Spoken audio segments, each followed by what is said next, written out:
Nous sommes au mois de décembre et je reviens juste d'un fabuleux voyage en Inde, dans la région du Kerala.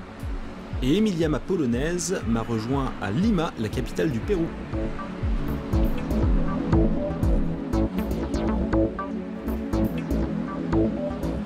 La ville est sur l'océan Pacifique et la brise de mer est là quasiment tous les jours, ce qui en fait un fabuleux site de vol. C'est un des seuls sites de parapente au monde où on peut voler en pleine ville, sur les immeubles.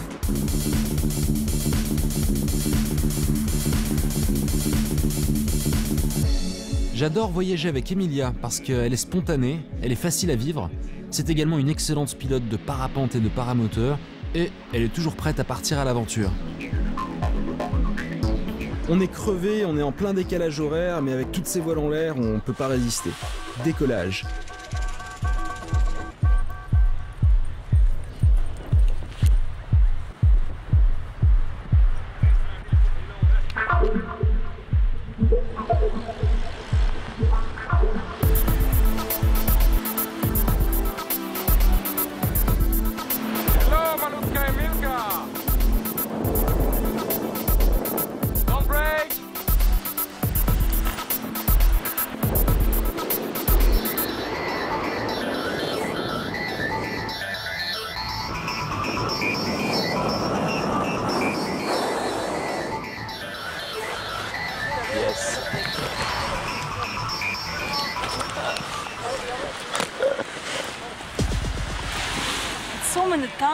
Il y a tellement de places en vol, dur de faire son approche.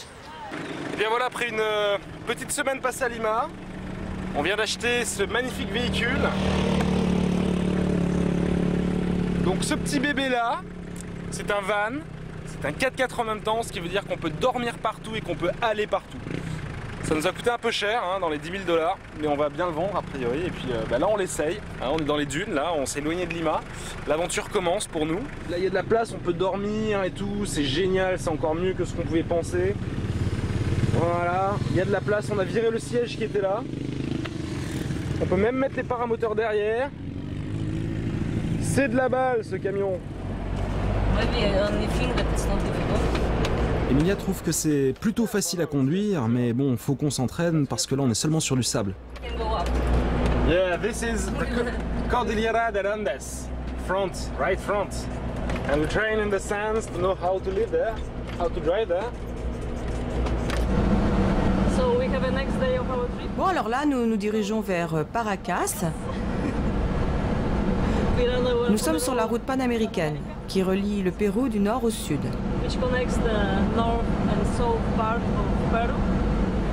C'est la première fois depuis au moins 100 km qu'on voit des arbres et de la verdure. Tout autour, c'est que du sable et des cailloux. Il doit bien y avoir une rivière quelque part. Oh, Amy, dans sa folie frugivore, vient de repérer un magasin de fruits. Donc elle est comme une folle. Elle est végétarienne, hein, donc ça se comprend. Regardez comme elle est contente d'aller chercher des fruits exotiques en plus du Pérou. Joli, hein?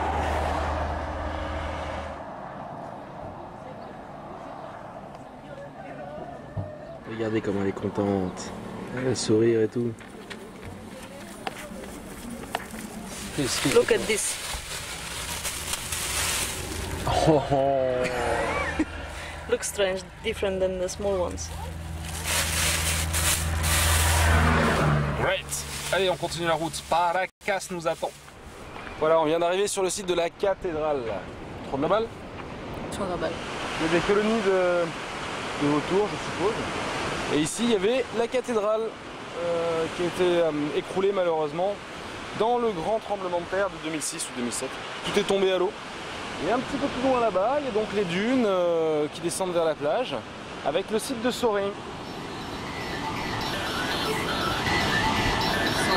Allez, c'est parti.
glace, bord de mer, le désert juste derrière nous. En fait ici la cordillère des Andes quasiment se jette dans la mer. C'est magnifique. Nous enfilons les paramoteurs pour pousser le vol vers un lieu non moins exceptionnel, le Chandelier ou El Candelabro en espagnol. C'est un géoglyphe qui n'a pas pu être daté. On pense que c'était un point de repère pour la navigation maritime, une sorte de phare.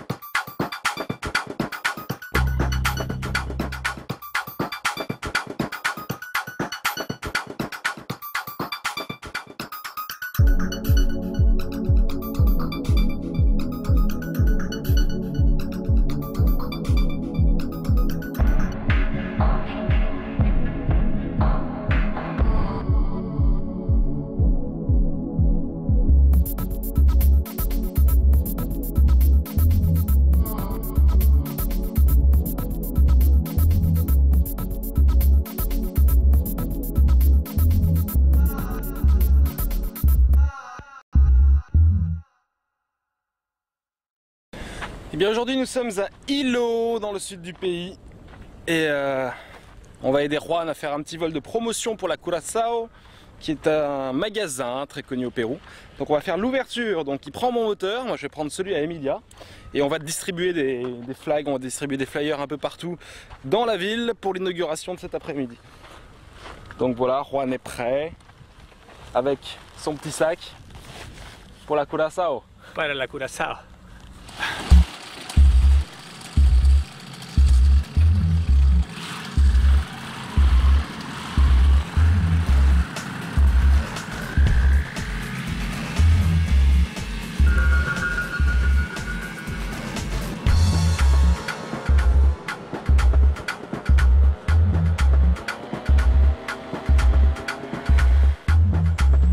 Ça, en Nouvelle-Zélande, je peux pas le faire. J'ai essayé, ça m'a coûté 1500 $ et je peux vous dire qu'au Pérou, les cheminots, ils sont vachement plus cool.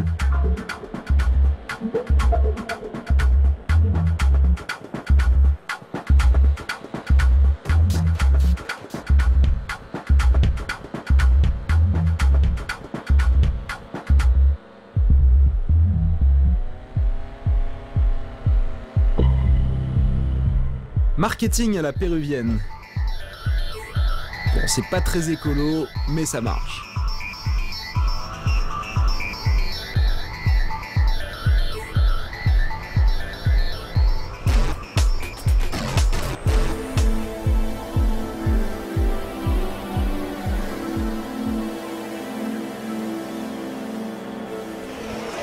Le port de Ilo. Les bateaux reviennent de la pêche nocturne. Ils pêchent la nuit et le matin. Et là donc c'est la criée, un petit peu plus loin sur le marché aux poissons. Et tout se négocie, hein. Tu trouves un petit peu de tout, du crabe, des mollusques, toutes sortes de poissons. C'est très exotique. Et puis forcément il y a les pélicans et les lions de mer qui sont juste à côté. Pour profiter un petit peu des restes.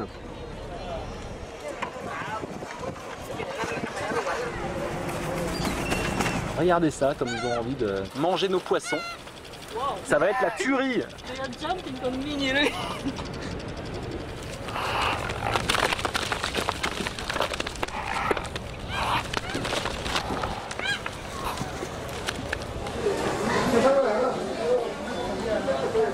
I think this is the thing. I think here now it smells very, very good.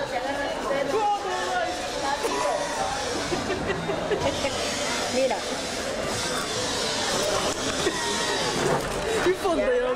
Je croyais qu'ils étaient morts. Alors ça, c'est le nouveau proto-ozone. Profil réflexe, n'est-ce pas? Ça va très vite. Et en fait l'avantage, c'est qu'on peut voler avec, et c'est amphibie. C'est un type de profil très particulier. Ça c'est l'avenir. Este es huevo de la lisa voladora. Ah, flying fish caviar. Wow, can you drink so much? Maybe you will not take the other one. Wow, Oh, it's too much. for one person? Ah, rien de tel qu'un petit peu de jus. Por favor. Ça, c'est du jus de mangue, qui sent le poisson.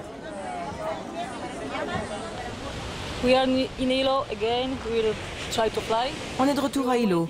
On va essayer de voler. On a attendu de 6h à 9h que le vent se calme. J'espère voir plein de pélicans dans le port. On va voir ce qu'on peut faire.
Mais voilà, dans le port de Puerto Hilo, c'est génial, il y a des lions de mer, il y a des pélicans, c'est super beau.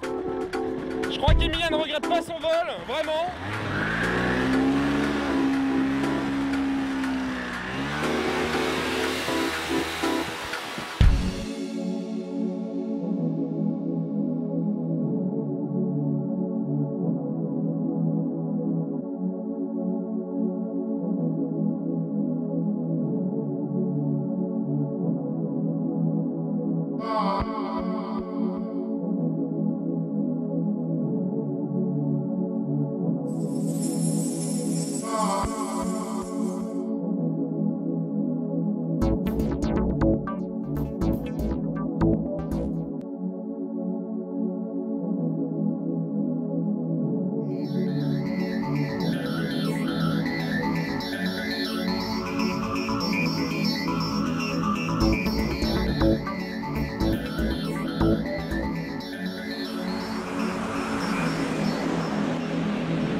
C'était de la bombe atomique.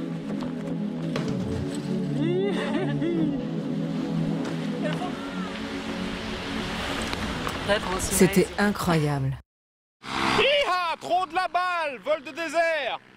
Allez, je suis en 4x4, I follow with the 4x4. Oh, oh, oh. Ça a un peu touché là. Emilia à donf, vent de cul à 60 km/h.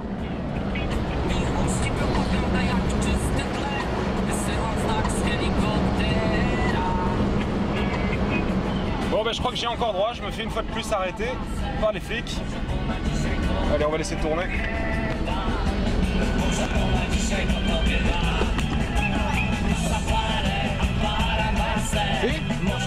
Sí, conmigo. Eres que puedo. Ya, sí, es un murar. Gracias, bye. ¿No tienes esta cinta? ¿Esta cinta no tienes? Mi español es un poquito pequeño. Gracias. Bye bye. Ils sont cool les flics ici. Emilia continue à voler vers Colca. Notre première prise de contact avec la cordillère des Andes.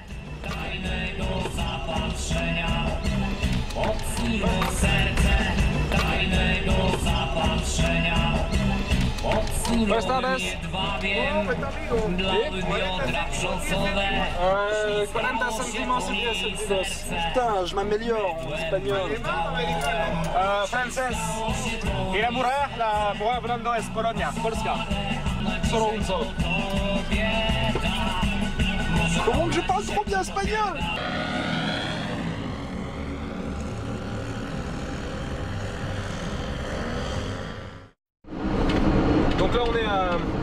mètres d'altitude. Bon, dans l'absolu, c'est pas très haut par rapport à ce qu'on va faire. Mais on l'a fait d'un seul coup. Donc bon, on est un petit peu fatigué quand même. On a dormi sur le plateau, on a eu un petit peu mal à la tête. Et donc là, on boit beaucoup d'eau. Puis ben, on va se faire un petit déj là. Eh ben non, avant le petit déj, on va d'abord se faire un petit contrôle routier. Buenos días. Bien. ¿Documento del vehículo? Sí. Sí. ¿A dónde? ¿A Colca? Colca, vamos a Colca, sí.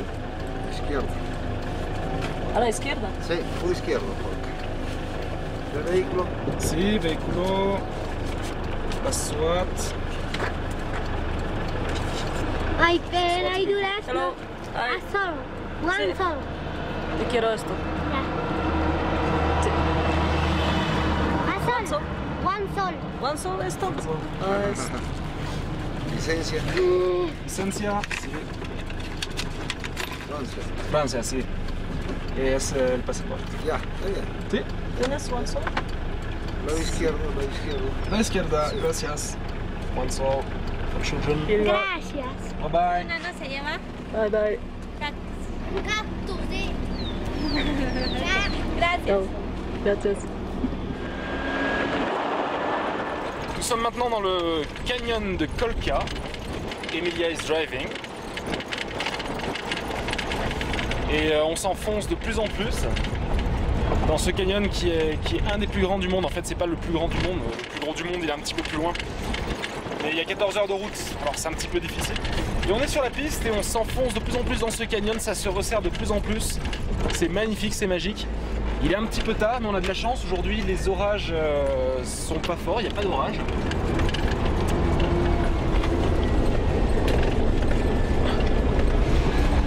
Et on prend les gens qui font de l'autostop, les locaux, c'est sympa.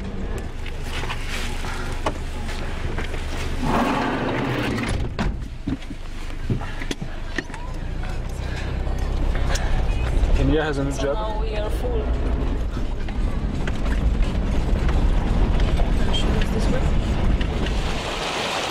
So we are going now to see the geyser. Nous cherchons les geysers, mais la route est un peu délicate. Mais on s'en sort bien pour l'instant. We are doing very well.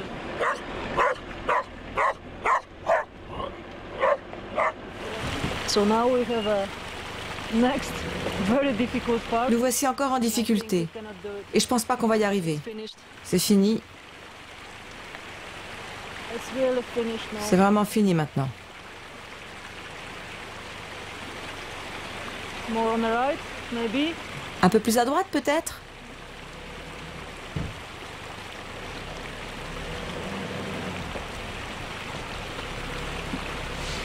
It's better now. C'est mieux, It's a bit better. c'est de mieux en mieux. On n'a pas trouvé le geyser, on n'a pas pu y aller parce que trop compliqué avec le 4x4. Donc là on s'est arrêté à Cruz del Condor. On pense que c'est là. On va passer la nuit pour espérer voir des condors demain matin. Bon, ça a l'air d'être un petit peu touristique mais j'espère que ça va le faire. En attendant, il est 6h, on est dans le brouillard total là, c'est un peu la tempête dehors. Donc on va dormir ici puis on va commencer par manger. On arrive sur le point de vue du canyon de Colca. Point of view and watch at that. Et voici les plus grands oiseaux de l'hémisphère ouest, le condor des Andes, dont l'envergure peut aller jusqu'à 3,20 m, ce qui en fait un excellent planeur. Un peu comme les parapentistes, c'est marrant de voir que les plus jeunes se risquent dans les premiers thermiques faibles du matin, et souvent ils remontent à pied, tandis que le gros de la meute décolle un peu plus tard quand les conditions sont fiables et bien installées.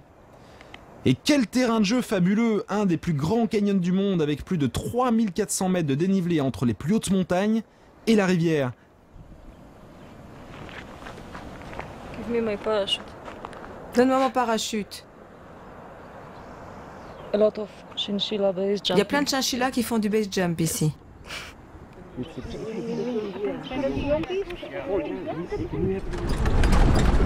Et bien après beaucoup de kilomètres, nous voici près de Nazca et de ces fameuses lignes. Mais pour l'instant on va se concentrer, on cherche plus particulièrement un site qui s'appelle Kawachi. Et ce qu'on aimerait donc c'est décoller demain matin en paramoteur, survoler ce site s'il est beau, et ensuite éventuellement survoler les lignes de Nazca. À savoir que les lignes de Nazca c'est interdit, on ne peut pas les survoler. Forcément il faut des autorisations qu'on ne va pas demander parce que ça va durer très longtemps. Donc notre seule chance c'est de décoller très tôt le matin, avant les avions, avant le trafic aérien. Donc de le faire comme on dit en loose day. N'est-ce pas? Quoi? Ça fait à peu près une demi-heure qu'on conduit et toujours pas de ruines, toujours rien. Bon, on est un petit peu plus paumé à chaque fois. On a oublié de prendre de la bouffe. Donc on a juste de l'eau pour ce soir et on s'éloigne de plus en plus des villes. Bon, c'est pas grave, je crois qu'il nous reste un peu de raisin aussi et un chocolat tout fondu. Mais ce qui nous rassure, c'est qu'on a toujours ces plots, ces espèces de plots blancs le long de la route. Donc on doit être sur la bonne voie, je pense. Faut être patient.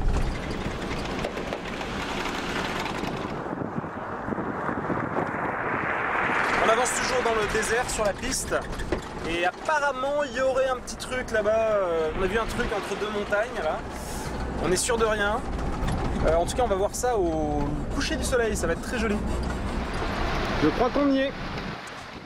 On est donc avec Pablo, qui est le gardien du site, et qui va nous faire un petit peu visiter. Et on va essayer de comprendre avec nos rudiments d'espagnol. Pablo nous explique que le site de Cahuachi était un important centre cérémonial de la civilisation de Nazca. Il y avait ici des silos qui conservaient les fruits, les céréales et la nourriture au frais. Le site est encore en pleine fouille, mais sera très bientôt ouvert à un très large public. Il est 5h30 du matin, on vient de se réveiller, ça fait un peu tôt.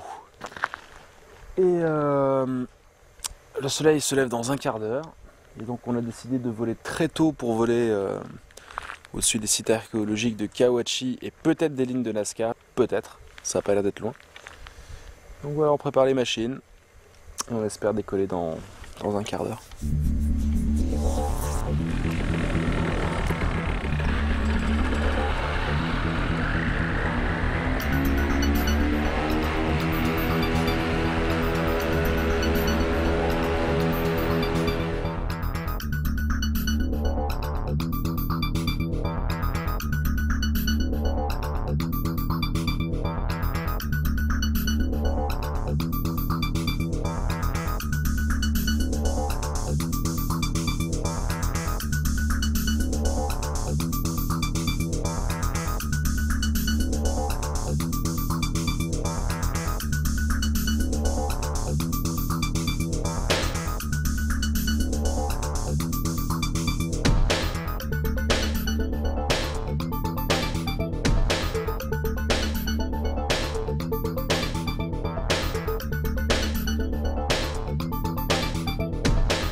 Nous sommes actuellement en train de survoler la Pampa de Nazca.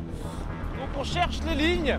C'est pas évident à trouver parce que l'eau et l'érosion ont fait un travail.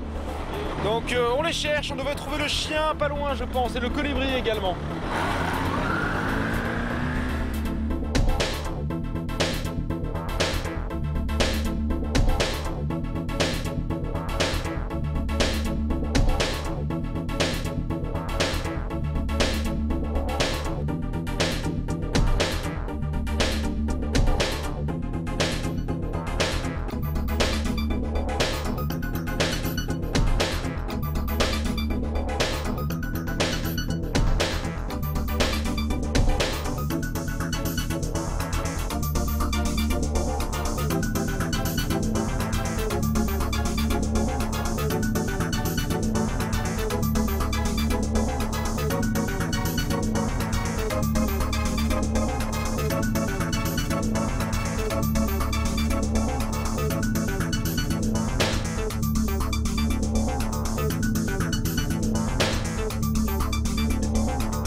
plus un vol d'anthologie. La patate atomique, comme dirait mon pote. Et bien après ce magnifique vol, nous voici à Palpa. Il y a aussi des pétroglyphes. Et on est sur une petite plateforme en hauteur, on est en train d'observer les pétroglyphes de Palpa. Donc là il y a la famille. Là il y a un gars qui mange un bout de bois et puis voilà, là il y a quelqu'un qui donne à manger au poulet, je suppose. C'est assez hallucinant.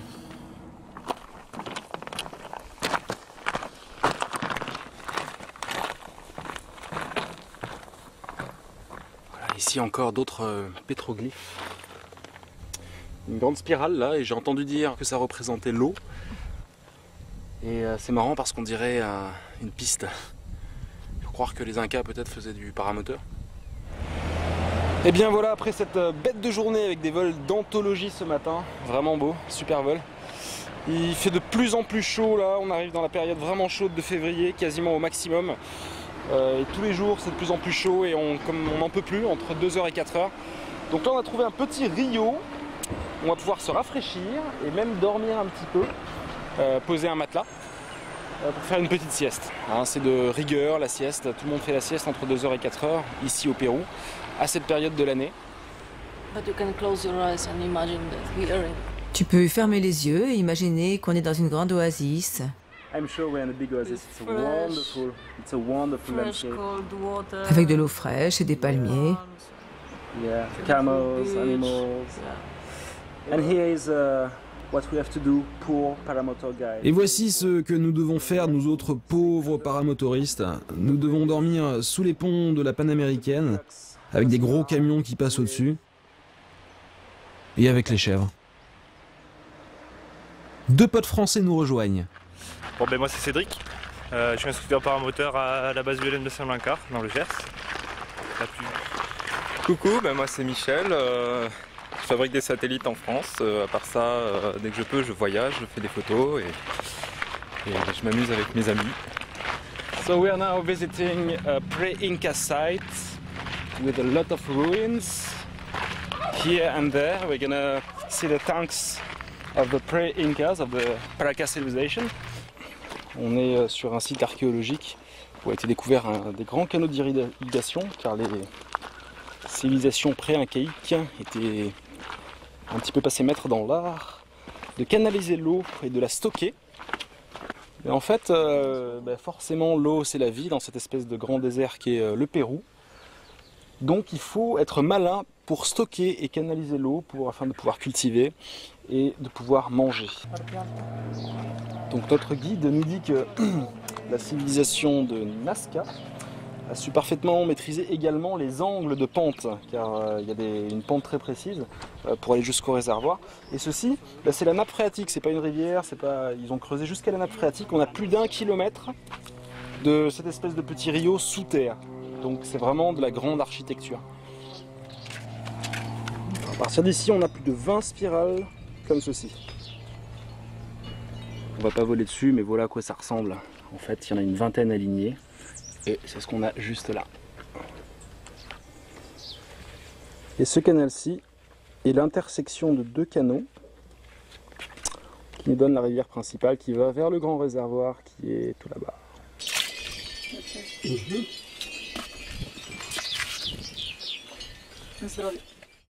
Nous voici maintenant en plein milieu de la cordillère des Andes. Notre direction, notre target est Cusco. Donc nous avons passé des cols à plus de 4002, nous avons eu des problèmes avec le moteur. Là actuellement on tourne sans Carlosta. On a le liquide de refroidissement qui est juste derrière parce que la voiture, le moteur prend des petits coups de chaud, normal on est haut. Et on est chargé avec les enfants derrière.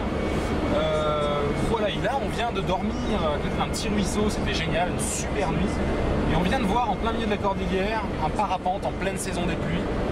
On est le matin là. Et on suit Julio qui est juste devant nous en taxi. Et on le suit pour aller sur un site de parapente qui est juste un petit peu plus haut. Et donc on va faire notre premier vol de parapente dans la cordillère des Andes. Yahoo! Là on a un petit problème, c'est qu'il y a un camion en plein milieu de la route, c'est cette piste à 3005. C'est impressionnant de voir un camion ici.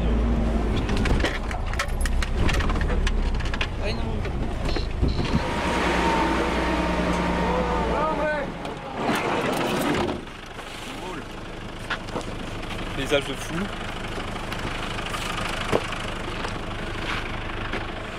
Allez, on monte au déco. Petit vol du matin qui fait du bien dans la cordillère des Andes, s'il vous plaît. Moi, je suis puni. Je redescends la voiture, comme j'ai beaucoup volé en paramoteur avec Emilia. Chacun son tour. Hein. Chacun son tour. Normal. C'est la loi du parapente. Superbe paysage sur ce premier site de je ne sais pas comment. On a les coordonnées GPS, elles s'affichent là. Tous ceux qui veulent voler. Super sympa.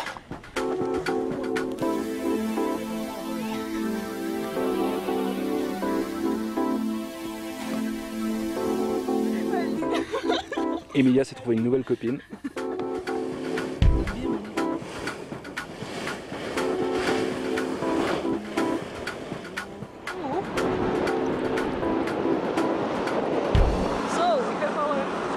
Nous y sommes. Notre premier vol. Très haut en altitude. Les conditions sont très calmes. Le paysage est superbe. Voici KB sur la Roadster.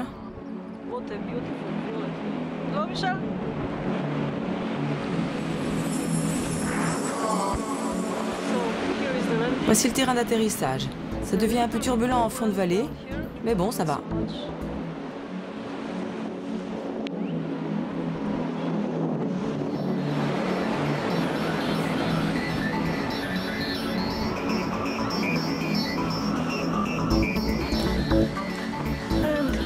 Nous y voilà. C'était un vol sympa, merci. Voici Michel. Une vraie approche d'acrobate.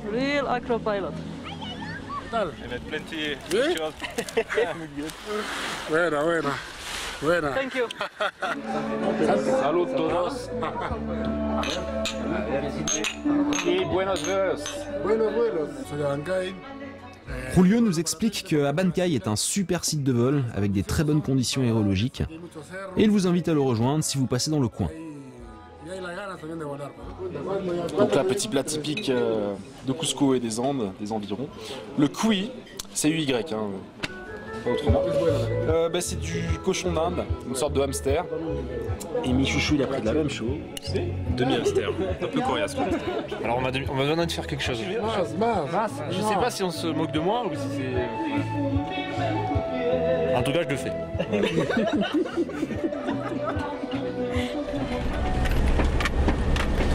Vamos a Cusco, Cusco!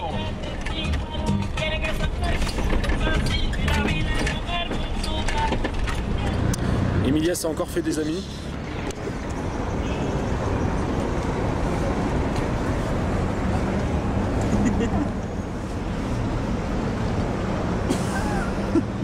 Donc la ville est magnifique, il y a plein de jolis murs Inca. On va visiter un petit peu, on va aller se perdre un petit peu dans la vieille ville là. On va aller regarder un petit peu ces vieux murs, il y a des très belles pierres. Il y a un site en haut qui s'appelle Sacsay Woman qui est très joli. Voilà, on va rester 2 jours ici. Et puis là, il y a une petite faim, on est le matin, je crois qu'on va aller se faire un petit jus au marché. Allons-y. C'est la fameuse pierre à 12 pans.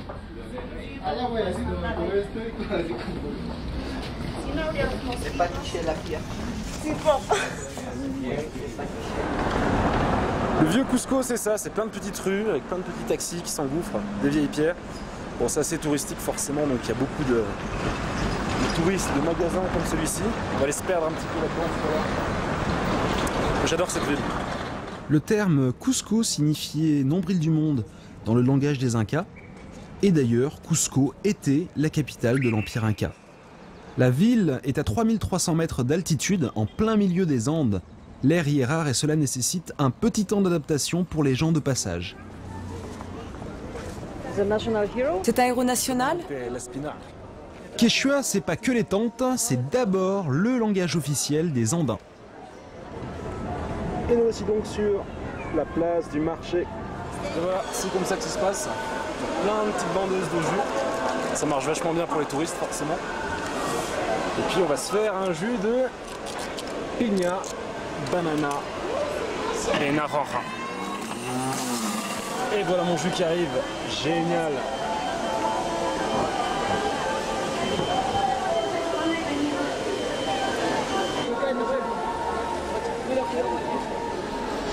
Le couloir du pain. Et tu peux bouffer pour 2 ans là. Et là les étagères aux épices. No, carajo.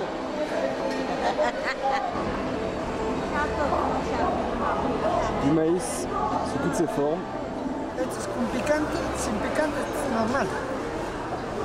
It's okay? Yes, just a bit at the end. Yeah, let's take this one. Et voici le fromage. Tout ça, ça donne super faim et j'ai l'impression qu'on va se faire une soupe avec ceci. Testicules, je pense. Delicious. C'est le point où on peut s'acheter plein de petites soupes pour 3 sols, pour vraiment pas grand chose, pour moins d'1 euro. On mange des super soupes, des super plats. Voilà, j'ai testé, c'est super bon.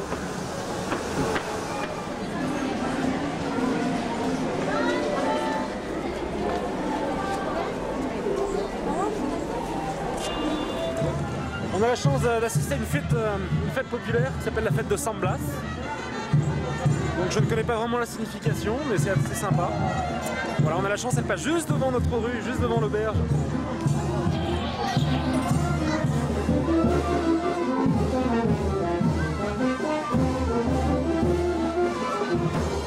Ça a l'air carrément lourd.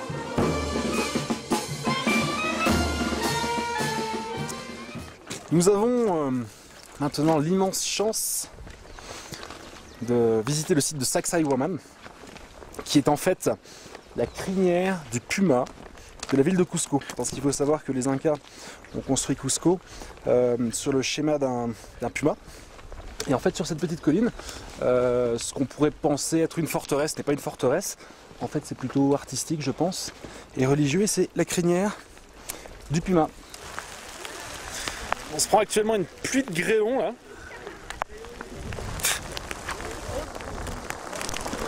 Alors il y a aussi des animaux qui ont été incrustés dans ces murs.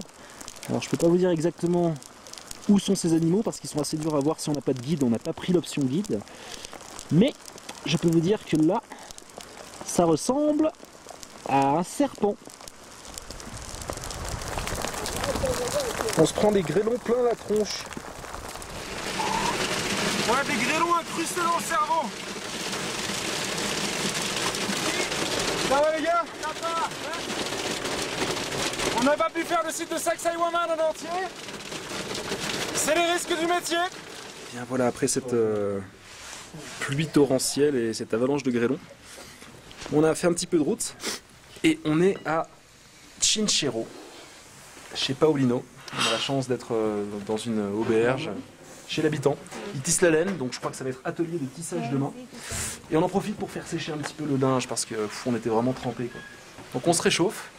Et là on va manger avec Paolino et sa famille, et c'est assez génial parce qu'en fait ce Paolino a volé en ballon et dans un film qui est passé sur une grande chaîne française très récemment.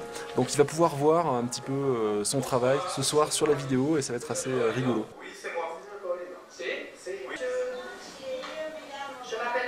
On va se voir en train de voler.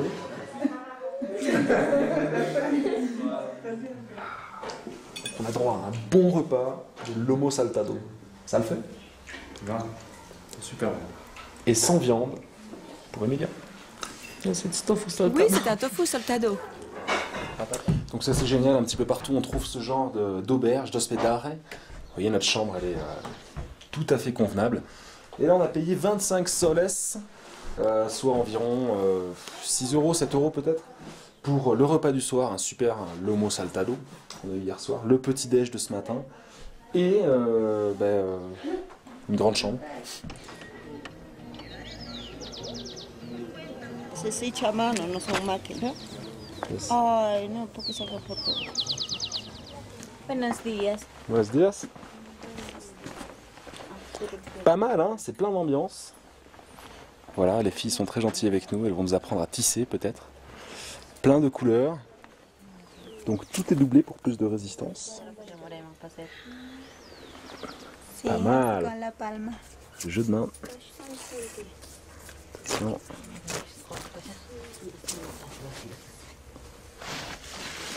Es un cinturón? Sí, es un cinturón. Así. Voilà, c'est une sorte de ceinture. 15 jours à la main. Ahorita estoy acabando. Chaque substance donne une couleur. Voilà, je pourrais pas vous dire les noms de ces substances, mais chaque substance, là c'est des fleurs, donne cette couleur violet, magnifique. Le maïs aussi. Voilà, on peut voir, on fait chauffer et on teint donc la laine d'alpaca. Du noir. Regardez tous ces tons magnifiques. Les petites rues de Chinchero. Et on essaie de me vendre des condors et des lions à un seul. Sympa. Et puis on vient de tomber sur des calebasses. Un travail extraordinaire. Regardez les motifs, les détails. Quanto tiempo para... Il faut 15 jours pour fabriquer cette pièce.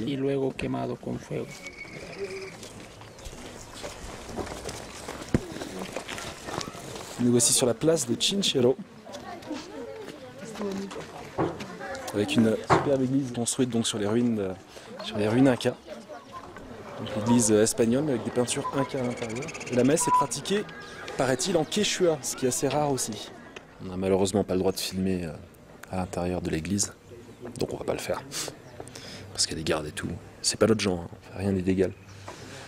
Et il paraît que Chinchero et cette église sont le lieu de naissance en fait de l'arc-en-ciel Inca. Voilà.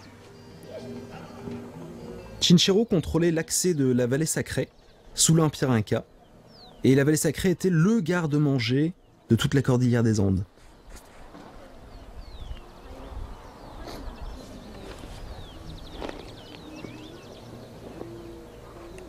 C'est magnifique parce qu'il y a plein de petites terrasses en bas, on va aller voir ça de plus près là. Et toutes ces terrasses ont été construites dans le but de cultiver des céréales et des légumes dans les pentes très inclinées de la cordillère des Andes.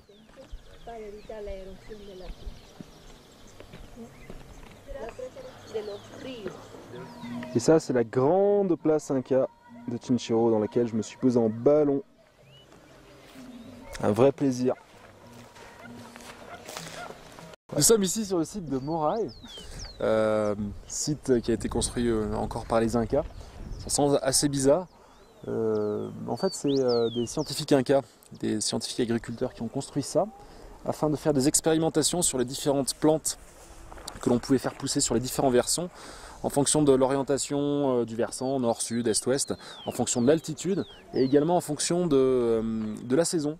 Il faut savoir qu'il y a une différence de 5 degrés entre le bas et le haut de tous ces échelons. Donc en fait sur tous ces échelons, à différents angles par rapport au soleil, sur la gauche, sur la droite, on peut trouver des climats un petit peu plus tropicaux, un petit peu plus frais ou semi-tropicaux. Et ça permet de faire en fait beaucoup d'expérimentations pour savoir où planter quoi et ne jamais avoir de famine, ce qui est quand même assez intéressant. On a commencé à descendre un petit peu dans les terrasses là, et on sent déjà la différence. Alors qu'on est que à mi-terrasse là, hein. J'ose même pas imaginer quand on va descendre dans le trou. Si là déjà ça commence à cogner comme ça par rapport en haut, ça va être vraiment très très chaud.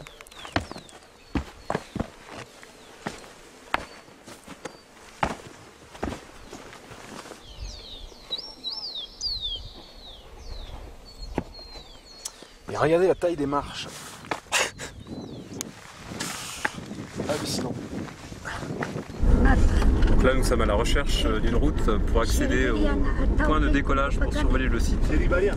Pour l'instant nous n'avons pas trouvé d'accès, mais nous avons trouvé une sympathique autochtone. Donc ça ne va pas être un vol qui va durer, parce qu'il n'y a pas beaucoup d'air et qu'il n'y a pas beaucoup de thermique, et de toute façon on n'est pas là pour ça. Par contre c'est un vol où on veut en prendre plein les yeux avec la découverte de Moray, justement ce site Inca. Ok, break.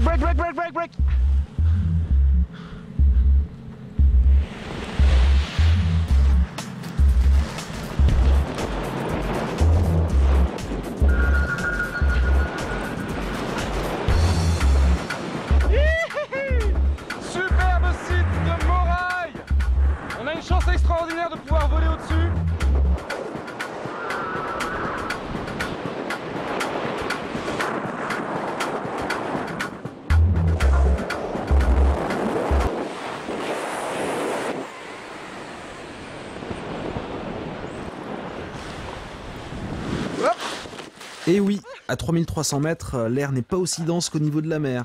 Petit détail, mais qui change pas mal de choses à l'atterrissage. Waouh! Super!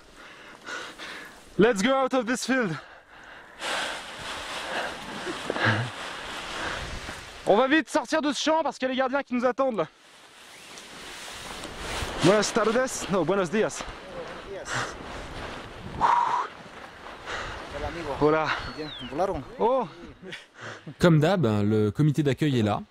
Et j'essaie d'arrondir les angles avec mon mauvais espagnol. Et à pied. Finalement, nous repartirons bons amis.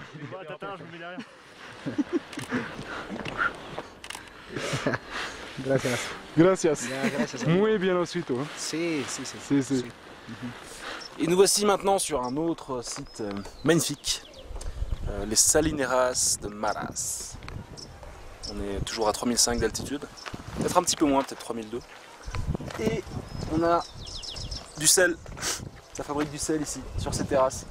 On va aller un petit peu visiter.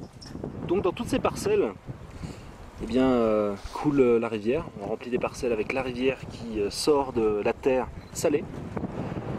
Et on fait sécher pendant 2-3 jours avant de récolter le sel. C'est vraiment magnifique. C'est comme ça les routes. Tu passes 5 minutes après, c'est bouché. Putain. Il y a la caillasse qui est tombée là. Aïe oh, enculé. Nous prenons la route en direction de la vallée sacrée, mais nous optons pour un itinéraire plus atypique.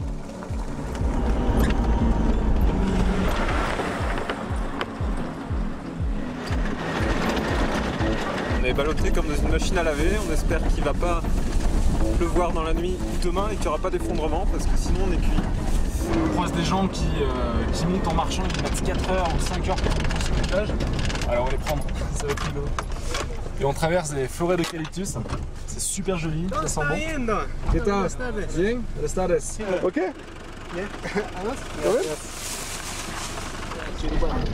Churubamba. 2 horas. Donc la piste est toujours aussi délicate, mais c'est cool. Des paysages de fous furieux. Sur cette superbe piste, et là on a un super panorama. Donc de ce côté-ci, on a la vallée sacrée qui est juste là. Donc cette vallée était vraiment la vallée très gardée des Incas parce que on pouvait cultiver à peu près tout et n'importe quoi. Donc c'était de la bouffe, c'était un vrai trésor. Et de ce côté-ci, on a la vallée qui remonte vers Cusco avec la porte qui garde donc l'entrée de la vallée. La rivière Huilcamayo irrigue la vallée et apporte prospérité à ses habitants. Et ça, les Incas l'avaient très bien compris. Donc nous voici arrivés sur le site d'Ollantaytambo, juste à côté du Machu Picchu.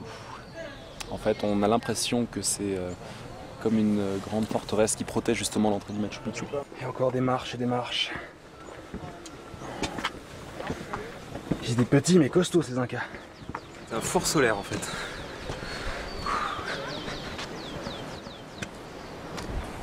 Et ici nous avons la tête de l'Inca. Alors comme on peut voir, il fait un peu la tronche, il fronce les sourcils, il a une belle barbe et il sourit pas trop. À mon avis, l'Inca quand il était en colère, ça devait être quelque chose. Nous voici dans le train qui part de Ollantaytambo en direction du Machu Picchu. On s'enfonce un petit peu dans la cordillère là. C'est magnifique, c'est dans des vallées qui sont hyper encaissées, là c'est hyper pentu de chaque côté. Très très raide. Je connais des base jumpers qui trouveraient sûrement plein de spots dans le coin. Et puis on a 1 heure, 1 heure et demie de rail en suivant cette vallée complètement tortueuse.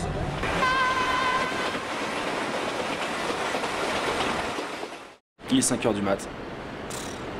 C'est tôt. Mais la bonne nouvelle, c'est que on va se diriger vers le Machu Picchu avec les premières lumières du matin. Allez, 2 heures de marche. Les montagnes sont hyper encaissées. Il suffit de lever la tête, là c'est vertical. On est bien monté là. On peut apercevoir le Huayna Picchu.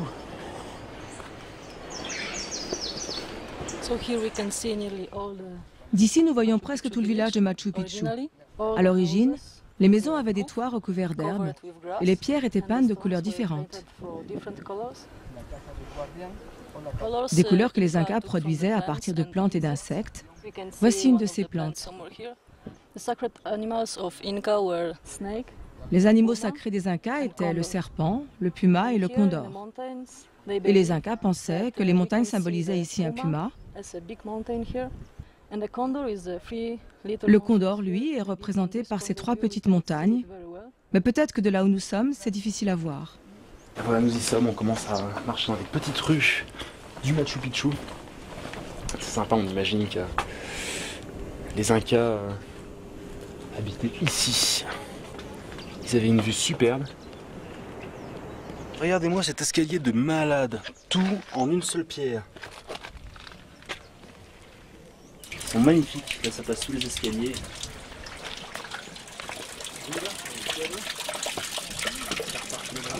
Encore ces énormes pierres, taillées avec un cutter. L'aventure continue. Nous rêvons de plages et de sable. L'appel du Chili et du site mythique d'Iquique se fait pressant. La suite bientôt. Hasta la vista, baby.